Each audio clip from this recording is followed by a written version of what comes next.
আন্দোলনের ৩৩তম দিনে এসেও দাবিতে অনড় কলকাতার জুনিয়র চিকিৎসকরা।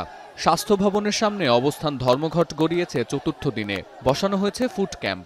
ডাক্তারদেরই আন্দোলনে সামিল হয়েছেন সাধারণ মানুষও। প্রয়োজনে আরও ৩৩ দিন রাজপথে থাকবেন, তবুও আন্দোলন বন্ধ হবে না বলে হুঁশিয়ারি দিয়েছে জুনিয়র ডাক্তার ফোরাম।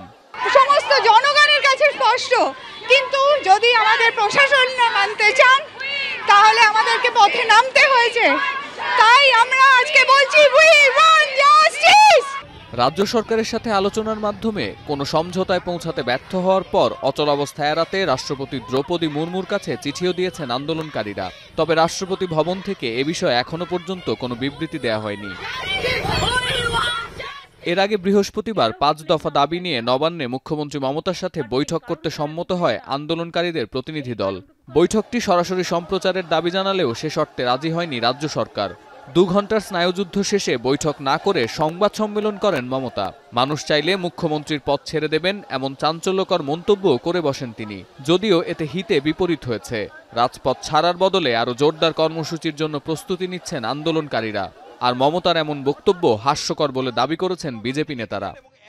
ছায়াকে বিশ্বাস করে না, এই মুখ্যমন্ত্রীর পদত্যাগ করবে। নিজে যখন মিটিং করে লাইভ স্ট্রিম করে ইমেজ বিল্ড আপের জন্য, আর ডাক্তার জুনিয়র ডাক্তারদের সঙ্গে লাইভ স্ট্রিম করে মিটিং করতে আপত্তিটা কোথায় ওনার? হঠাৎ তার মনে হয়েছে, হঠাৎ তিনি বলেছেন যে আমি জনতার স্বার্থে পদত্যাগ করতেও রাজি আছি। মানে মুখ্যমন্ত্রী যেমন দিন গুনছেন, ৩৩ দিন, ৩২ দিন, ৩৪ দিন, আমরাও আজকে থেকে দিন গুনব। এর আগে আন্দোলনরত চিকিৎসকদের কর্মক্ষেত্রে ফেরার অনুরোধ জানিয়ে মমতা বলেন, জুনিয়র ডাক্তারদের কর্মবিরতিতে রাজ্যের স্বাস্থ্য পরিষেবায় ব্যাঘাত ঘটছে। প্রতিক্রিয়ায় আন্দোলনকারীরা বলছেন, যেখানে রাজ্যের সরকারি হাসপাতালে ৯০,০০০ চিকিৎসক কাজ করছেন, সেখানে ৭,০০০ জুনিয়র ডাক্তার কর্মবিরতিতে গেলে যদি স্বাস্থ্য সংকট তৈরি হয়, বুঝতে হবে রাজ্যের স্বাস্থ্য ব্যবস্থা আগে থেকেই ভঙ্গুর ছিল।